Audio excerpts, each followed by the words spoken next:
Namaskar to all. I'm Rohit Gaur, a geologist from Geological Survey of India. And you all must be knowing Mohammad Faisal.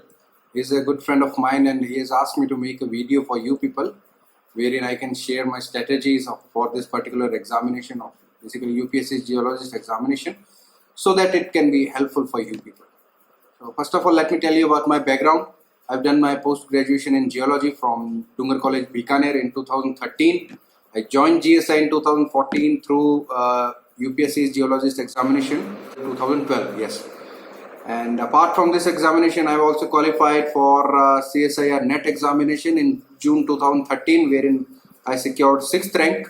I've also qualified state level eligibility test for lectureship, which is basically equivalent to NET but for a particular state only.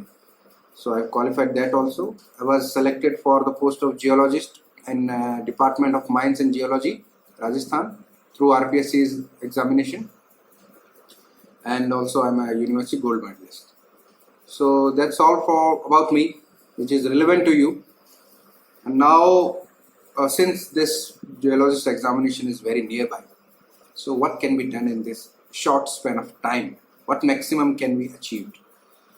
I have noted down several points which I'll be discussing with you one by one, and I hope that those things will be very helpful for you. So okay, let's get started. Now, the first and foremost thing for any examination is the syllabus. You have to have the knowledge of syllabus completely. It's very essential. Sit and read down the syllabus line by line. Understanding of syllabus is very necessary because without this, you cannot form any strategy for your examination.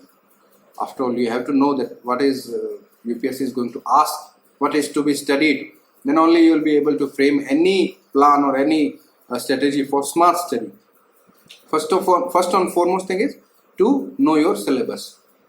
By knowing your syllabus or by going through your syllabus, you will identify several different portions. And some portion you will be very strong in there, and there are portions in which you are weak. So you have to segregate those things and you have to identify your weakness and your strengths. Now after syllabus, previous year question papers बहुत ज़्यादा ज़रूरी है ये. जितने भी साल का आपको मिले, 8 साल 10 साल, आप उनको लीजिए. Nowadays these question paper are easily available on internet. And I think 3 to 4 years of previous year question paper are available on UPSC's website. So there are several options, several sources from where you can download these syllabus. ये पिछले साल के question paper आपको मान लीजिए 10 साल पकड़ के चलिए, 10 साल के जितने भी क्वेश्चन पेपर हैं आपको, इसमें जितने भी क्वेश्चन पूछे गए हैं आपको सारे आने चाहिए. अगर आपको नहीं आते हैं तो आप उनको तैयार कीजिए ऑप्शन के साथ. 2 ऑप्शन आते हैं, आप या ऊपर वाला कीजिए या नीचे वाला कीजिए. आपको सारे आने चाहिए पिछले 10 साल में जो पूछा गया है. इसका एक रीज़न है. देखिए, क्वेश्चन तो डेफिनेटली रिपीट होते हैं. कुछ सेट पैटर्न होता है यूपीएससी का, उसमें वो बार बार सेम क्वेश्चन को घुमा फिरा के पूछते रहते हैं.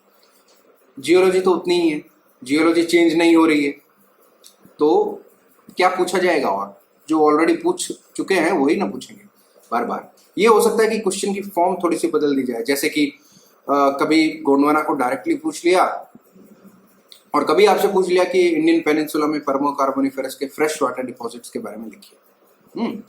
तो यहाँ पर दिमाग थोड़ा सा घूम सकता है, बट लेकिन ध्यान से देखेंगे तो वो पूछ तो गोंडवाना ही रहा. तो पिछले साल के क्वेश्चन पेपर देखना बहुत ज़्यादा ज़रूरी है. सबके सब तैयार कीजिए. इसके साथ साथ आपको पूछे जाने वाले क्वेश्चंस का पैटर्न पता चलेगा कि किस स्टाइल के किस टाइप के क्वेश्चंस आजकल पूछे जा रहे हैं. जैसे कि आज से 10 साल पहले की अगर हम बात करें तो फिजिकल जियोलॉजी और जियोमॉर्फोलॉजी में स्ट्रेट फॉरवर्ड क्वेश्चन पूछ लिया करते थे यूपीएससी की. विंड से बनने वाले इरोजनल और डिपोजिशनल लैंडफॉर्म्स के बारे में बताइए. आजकल भी ऐसे क्वेश्चन डेफिनेटली पूछे जाते हैं, बट उनका प्रोपोर्शन पहले की तुलना में शायद कम हो गया है. आजकल जैसे नियो टेक्टोनिज्म पर बहुत क्वेश्चन पूछे जा रहे हैं, जियोमॉर्फोलॉजिकल इंडिकेटर्स ऑफ नियोटेक्टोनिज्म.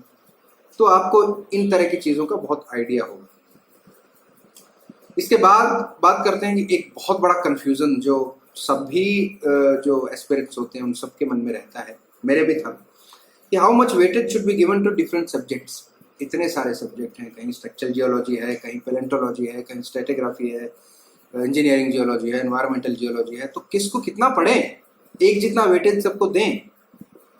अब इसमें अब आप देखिए, इसका आंसर आप खुद ही दे सकते हैं। क्या आप इन सब में एक जितना स्कोर कर सकते हैं? आप अपने आप से पूछिए, क्या आप इन सब में एक जितना स्कोर कर सकते हैं? नहीं, पॉसिबल नहीं। इसमें आपको एफर्ट टू मार्क्स स्कोर, उसका रेशियो इवेलुएट करना पड़ेगा। कुछ सब्जेक्ट्स ऐसे हैं जिनमें आप हार्डवर्क करेंगे तो उसके बदले में आपको बहुत अच्छा मार्क्स मिलेंगे, बहुत अच्छा स्कोर आपको मिलेगा। और कुछ सब्जेक्ट ऐसे हैं जिनमें आप उतना ही हार्डवर्क दे रहे हैं, उतना ही टाइम दे रहे हैं, लेकिन उस प्रोपोर्शन में आपको उतने मार्क्स नहीं मिल पाएंगे। तो अब यहाँ पर चीज आती है कि जो आप जिसमें आप ज्यादा स्कोर कर सकते हैं, जिसमें आप ज्यादा मार्क्स ले सकते हैं, आप उन पे बहुत ज्यादा स्ट्रेस दीजिए, उनको बहुत अच्छे से तैयार कीजिए, क्योंकि वो फिर एक डिसाइडर बन जाता है। वो आपका सिलेक्शन भी करवाता है, आपकी रैंक भी ऊपर करवाता है। हाँ, इसका ये मतलब कतई नहीं है कि जो जिसमें आप थोड़े कम हैं उनको आप बिल्कुल छोड़ दें। नहीं, ऐसा करेंगे तो आप बाकी लोगों से पीछे हो जाएंगे। उनको एक सर्टेन लेवल तक आपको तैयार करना है, लेकिन ऐसे सब्जेक्ट जिनको आप बहुत अच्छा स्कोर कर सकते हैं, जिनमें उनको आपको बहुत अच्छे से तैयार करना है। एग्जाम्पल की अगर अपने बात करें तो जैसे मैं अपनी बात करता हूँ, मुझे पैलेंटोलॉजी में थोड़ा सा डाउट था। स्ट्रेटिग्राफी, पैलेंटोलॉजी, ये मुझे कुछ ऐसे सब्जेक्ट लगते थे जिनमें कि आप बहुत ज़्यादा टाइम भी दे रहे हैं तब भी आपको उस प्रोपोर्शन में आपको मार्क्स नहीं मिलेंगे। जबकि दूसरी तरफ जियोमॉर्फोलॉजी है, स्ट्रक्चरल जियोलॉजी है, मिनरोलॉजी है, पेट्रोलॉजी है, इंजीनियरिंग जियोलॉजी है, ये कुछ ऐसे सब्जेक्ट हैं जिनमें आप कम एफर्ट लगा के मैक्सिमम उसका फ्रूट ले सकते हैं। तो ये चीज़ आप ध्यान में रखिए, और ये सबके लिए वेरी करेगा। किसी को पैलेंटोलॉजी कम पसंद है, किसी को पैलेंटोलॉजी ज़्यादा पसंद है, किसी का स्ट्रक्चरल अच्छा है, किसी का पेट्रोलॉजी अच्छा है। तो आप सेल्फ इवेलुएट कीजिए, आत्मचिंतन करिए, आत्मविश्लेषण करिए कि आप किस सब्जेक्ट में ज़्यादा बेहतर कर सकते हैं और उसमें और बेहतर करने की कोशिश कीजिए। इसके साथ ही नोट्स की बात आती है। आप अपने खुद के नोट्स बनाने की कोशिश कीजिए, जितने भी इम्पोर्टेंट टॉपिक्स हैं उनके बारे में लिखिए, और जो पुराने पेपर्स हैं उनके क्वेश्चन के आंसर तो आप लिखिए। इससे आप लिखने से आप उनमें उनको बहुत अच्छे से याद कर पाएंगे, मेमोराइज कर पाएंगे। इसके साथ साथ आपकी आंसर राइटिंग प्रैक्टिस भी हो जाएगी, जो बहुत ज़्यादा ज़रूरी है। देखिए कि आप किसी से मांग के अगर नोट्स लाएंगे, हो सकता है उसने किसी और से मांगा हो और वो तीसरा बंदा उसने अपने हिसाब से कुछ भी लिखा हो, अपने लिए लिखा हो। उसका हो सकता है उसकी शैली आपको नहीं पसंद आ रही हो, उसकी राइटिंग आपको नहीं समझ में आ रही हो, उसने हैप्पैज़ार्डली यहाँ वहाँ कुछ लिखा हो और आप उसको समझने में, बहुत अच्छे से ग्रास्प करने में परेशानी आपको हो रही है। तो इससे बेहतर है आप अपने खुद के नोट्स बनाइए। क्या इंपॉर्टेंस किस टॉपिक को देनी है ये आपको पता चल ही जाएगा क्वेश्चन देख के, सिलेबस देख के, और उसी हिसाब से आप लिखिए, बार बार लिखिए। और जो आपने नोट्स बनाए हैं उनको आप जितनी बार रिवाइज करेंगे उतना ही बेहतर है, क्योंकि revision is the key. You have to revise again and again. इससे वो चीज़ें, जो आंसर हैं, जो कॉन्सेप्ट हैं, आपके माइंड में परमानेंटली इम्प्रिंट हो जाएंगे। इसके साथ एक फ़ायदा ये भी होगा कि आपके पास एग्जाम में लिखने के लिए बहुत ज़्यादा कंटेंट होगा, क्योंकि ये डिस्क्रिप्टिव एग्जाम है मेंस का, जो बहुत ज़्यादा ज़रूरी है। तो आपके नोट्स तो आपको बनाने ही पड़ेंगे। इसके बाद आता है आंसर कैसे लिखा जाए। वैसे भी आप पुराने साल के जो क्वेश्चन हैं उनके तो आंसर लिख ही रहे हैं, तो इसमें प्रैक्टिस हो ही जाएगी। लेकिन देखिए, आंसर 3 तरह के होते हैं। एक होता है एवरेज आंसर, एक होता है गुड आंसर, और एक होता है एक्सेलेंट आंसर। आप कितने भी ब्रिलियंट से ब्रिलियंट टॉप रैंकर को ले लीजिए, उसके मैक्सिमम जो आंसर होते हैं वो गुड कैटेगरी में पड़ते हैं। उसके 10 से 15% आंसर हार्डली एक्सेलेंट में आएंगे, 10 से 15 उसके एवरेज कैटेगरी में आएंगे। तो उसके मैक्सिमम 70 to 80% जो हैं वो गुड कैटेगरी के अंदर फॉल करते हैं।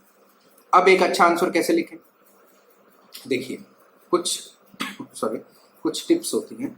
जैसे कि क्योंकि ये साइंटिफिक सब्जेक्ट है, तो कॉन्सेप्ट आपको एग्जैक्टली क्लियर होना चाहिए। कोई भी क्वेश्चन जिसमें आया है उसका डेफिनेशन आप लिखिए, एग्जैक्ट डेफिनेशन।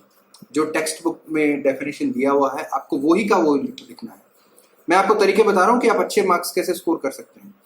देखिए, हम लोग ये भी सोचते हैं कि मैंने ये टॉपिक बहुत अच्छे से पढ़ लिया है, मुझे समझ में आ गया है और अब मैं अपने हिसाब से इसको लिख दूंगा एग्जामिनेशन हॉल में। बट एग्जामिनेशन हॉल में जहाँ टाइम कम है, आपके ऊपर इतना प्रेशर है, आप वहाँ पर डेफिनेशन कुछ भी बनाएंगे हवा के अंदर, तो वो डेफिनेशन उतना ज़्यादा इफेक्टिव नहीं बनेगा, उतना ज़्यादा एग्जैक्ट डेफिनेशन नहीं बनेगा, और जो एग्जामिनर है उतना खुश उस पर इतना इम्प्रेस नहीं हो पाएगा। इसलिए डेफिनेशन आप एग्जैक्ट याद रखिए, और आपको जैसे भी करके डेफिनेशन आपको हर एक चीज़ का एग्जैक्टली याद करना है। इसके साथ आप कुछ वैल्यू एडिशन एड ऑन अपने आंसर में लगाइए। जैसे कि आप रेफरेंस दीजिए, कोई अगर ऐसी चीज़ है जिसमें रेफरेंस दिया जा सकता है, ये किसने बोला है, किसने सबसे पहले बताया था, कौन इसमें पायनियर वर्कर है। जैसे अगर मेटामॉर्फिक फेसिस पे क्वेश्चन आ रहा है तो आप उसके बारे में बताइए कि P Eskola in the year 1914 first of all gave this term which is so and so. तो इसमें एग्जामिनर को पता चलेगा कि आपको फेसिस तो पता है, लेकिन उसका ये भी आपको पता है कि ये किसने दिया था। इससे एक्स्ट्रा इंप्रेशन पड़ता है। पेयर्ड मेटामॉर्फिक बेल्ट आ गए तो आप मियाशिरो का उल्लेख उसमें कर सकते हैं। मियाशिरो पैसिफिक ओशियन जापान, जब उसने इनिशियली जहाँ पर काम किया था। और ये सब कुछ चीज़ें हैं जो आपको ध्यान में रखनी है, इससे एक्स्ट्रा इंप्रेशन पड़ता है और आपको 2-4 मार्क्स एक्स्ट्रा स्कोर कर पाएंगे। आप एग्जांपल्स दीजिए, डायग्राम्स नीट एंड क्लीन बनाइए, बहुत ज़्यादा इंपॉर्टेंट है। जितने ज़्यादा डायग्राम आप हो सकता है उतने बनाइए, नीट एंड क्लीन बनाइए, अच्छे से उनको लेबल करिए, इलस्ट्रेशन आपका बहुत अच्छा होना चाहिए, और डायग्राम डेफिनेटली आपके स्कोर में इंक्रीज करते हैं, क्योंकि डायग्राम देखते ही एग्जामिनर को पता चल जाता है कि बंदे को कितना आता है इस पर्टिकुलर टॉपिक का, उसको कितना नॉलेज है। तो ये कुछ छोटी छोटी चीज़ें हैं जो ध्यान देनी है, और आंसर को आपको कोशिश करना है कि गुड कैटेगरी में रखें और कुछ आंसर एक्सेलेंट कैटेगरी के अंदर भी जाएं। लेकिन इसके लिए आपके पास कंटेंट होना बहुत ज़्यादा ज़रूरी है, और कंटेंट तभी हो सकता है जब आपने अपने नोट्स बनाए हैं, खूब लिख लिख के प्रैक्टिस किए हैं और उनको बार बार पढ़ा है। कंटेंट बहुत ज़्यादा ज़रूरी है, क्योंकि कई बार ऐसे आंसर आ जाते, ऐसे क्वेश्चन आ जाते हैं जिनमें आपको बहुत अच्छे से नहीं आता है। लेकिन अगर आपके पास कंटेंट है और आपके फंडामेंटल्स क्लियर हैं, तो आप उसको कुछ हद तक लिख सकते हैं, और गुड नहीं तो एक एवरेज आंसर ही सही, आप कुछ तो लिखेंगे। Something is better than nothing, एक कहावत है। तो ये सब चीज़ें ध्यान में रखिए। इसके साथ ही टाइम मैनेजमेंट का बहुत ज़्यादा इंपॉर्टेंस है, वो भी आप जब आंसर राइटिंग प्रैक्टिस करेंगे तो आपको ध्यान में आ जाएगा, क्योंकि 3 घंटे का टाइम मिलता है और इतने सारे क्वेश्चन आते हैं।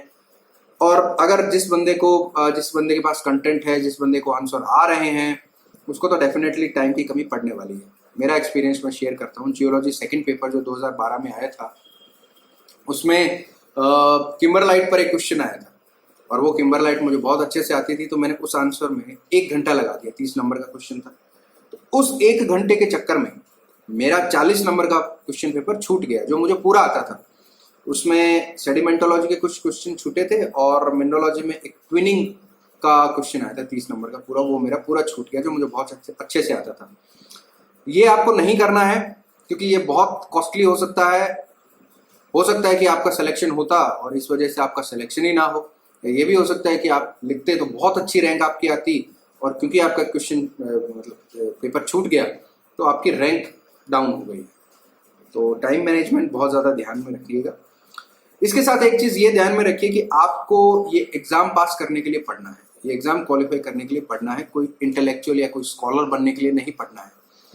बहुत ज़्यादा डीपली जाने की ज़रूरत नहीं है। बेसिक्स पर स्टिक करिए, फंडामेंटल्स अपने ध्यान रखिए, स्मार्ट स्टडी करिए। क्या पूछ रही है यूपीएससी, इसका एनालाइज करिए, उसके हिसाब से पढ़िए। एक चीज़ को 10 जगह से मत पढ़िए, और उतना ही पढ़िए जितना इस सब्जेक्ट के लिए, इस एग्ज़ाम के लिए रिक्वायर्ड है। आप जब प्रोफेशनल जियोलॉजिस्ट बनते हैं तो आप जिस भी फील्ड में जाते हैं उसका आप पढ़ पढ़ के बहुत उसमें स्कॉलर बन सकते हैं, इंटेलेक्चुअल, बहुत इन डेप्थ आप नॉलेज उसमें हासिल कर सकते हैं, जो कि अभी आपको ज़रूरी नहीं है। अगर आप कोशिश करेंगे तो मेरे बात मानिए, आपका टाइम बहुत ज़्यादा वेस्ट हो जाएगा और आप ये एग्ज़ाम पास नहीं कर पाएंगे। इसलिए अपने आप को रेस्ट्रिक्ट रखिए, उतना ही पढ़िए जितना इस एग्ज़ाम के लिए ज़रूरी है।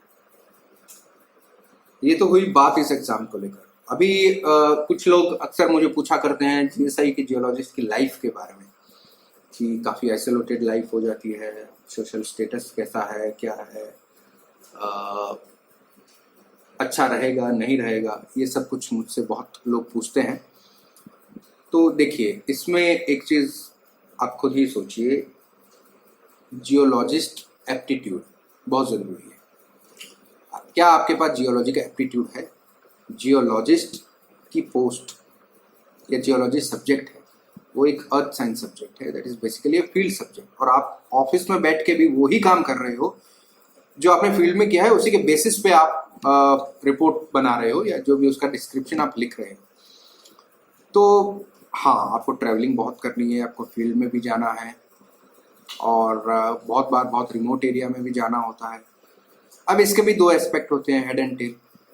कुछ लोग होते हैं जो बोलेंगे तो मुझे बहुत नई नई जगह घूमने का मौका मिल रहा है और नए नए लोगों से मिलने का मौका मिल रहा है और नए नए दोस्त बना रहा हूँ वगैरह वगैरह, तो वो उसको पॉजिटिव उसमें वे में लेता है। और वहीं दूसरी तरफ एक बंदा है जो बोलता है कि यार बहुत ज़्यादा घूमना पड़ता है, बहुत हेक्टिक है life, I am not liking this, और उसको बर्डन लगने लगता है। ये भी पॉसिबल है। तो मैं किसी को सही और गलत नहीं बोल रहा हूँ, मैं जो एक्चुअल चीज़ है वो आपके सामने रख रहा हूँ कि एक जियोलॉजिस्ट की लाइफ, फॉर दैट मैटर कोई भी डिपार्टमेंट का जियोलॉजिस्ट हो, उसकी लाइफ एक ऑफिस में बैठे हुए एक एम्प्लॉय से बहुत डिफरेंट होती है। और अब ये आप पे डिपेंड करता है कि आप में जियोलॉजी का एप्टीट्यूड है या नहीं है। आप जियोलॉजी पढ़े हैं, आप जियोलॉजी क्यों पढ़े हैं, क्यों आपने जियोलॉजी ली है, क्यों आप जियोलॉजिस्ट बनना चाहते हैं। देखिए, जियोलॉजिस्ट का मतलब होता है भूवैज्ञानिक। वह सरकारी कर्मचारी, सरकारी बाबू या सरकारी अफसर नहीं है, वह एक वैज्ञानिक है। वह भूमि का एक वैज्ञानिक है जिसका सारा काम अर्थ से रिलेटेड है। तो आप उस वे में अगर सोचेंगे, अगर आपके अंदर जियोलॉजी का एप्टीट्यूड है, वो आप में स्किल है, तब आप सरवाइव करेंगे, तब आप उसमें मज़ा भी लेंगे और पहले से अपने दिमाग को ट्रेंड करके रखेंगे। लेकिन अगर आपको लाइफ से कुछ और चाहिए, आपने जियोलॉजी लिया है, कुछ नौकरी आपको चाहिए अदर देन जियोलॉजी में, तब भी आप इसका यूज़ कर सकते हैं। लेकिन अगर आप में जियोलॉजी का एप्टीट्यूड नहीं है तो आप जियोलॉजी में मत आइए। जियोलॉजी का मेरा मतलब जीएसआई नहीं है, आप कोई भी डिपार्टमेंट में मत जाइए, चाहे वो सेंट्रल ग्राउंड वाटर बोर्ड हो, स्टेट डीजीएम हो, जीएसआई हो या कोई पीएससी हो। जियोलॉजिस्ट का जॉब प्रोफाइल ऑलमोस्ट मोर और लेस 19-20 का फर्क रहता है, सभी में एक जितना ही है। अपने अगर आप फिर भी आप आना चाहते हैं तो अपने अंदर आप जियोलॉजी का एक एप्टीट्यूड डेवलप कीजिए, उसके बाद आप जियोलॉजी के अंदर आएंगे और आप बहुत मजे लेंगे। इसके साथ ही फाइनेंशियल एस्पेक्ट्स की बात की जाए तो उसके बारे में तो ये कहीं भी किसी भी तरह से कम है, ये मैं मान ही नहीं सकता हूँ, मानने को तैयार ही नहीं हूँ। बहुत गवर्नमेंट सेक्टर के अंदर चूंकि एक ग्रुप ए पोस्ट है तो आपका लेवल, आपका सैलरी, पे बैंड वगैरह सब उसी हिसाब से बहुत अच्छा होता है। प्लस में काफ़ी सारे अलाउंसेस वगैरह मिलते हैं जब आप फील्ड वगैरह पे जाते हैं। तो अब ये आप ही के ऊपर है, आपको डिसाइड करना है कि आपके लिए क्या सही है, क्या गलत है। आप किसी के कहने से, किसी के सुनने से आप विश्वास इसमें नहीं कर सकते हैं। आप मेरे कहने से भी मत मानिए, मेरे ऊपर भी मत रिलाई कीजिए। आप ये इवेलुएट कीजिए कि आप में क्या जियोलॉजी का एप्टीट्यूड है। और वैसे भी अगर किसी बंदे को कुछ चीज़ नहीं पसंद आ रही है तो इंडिया का कॉन्स्टिट्यूशन उसे पूरी आज़ादी देता है, कहीं भी वो दूसरी जगह जाके कोई दूसरा काम भी कर सकता है। ये वेरी करता है person to person. So that's all from my side. I wish you all good luck.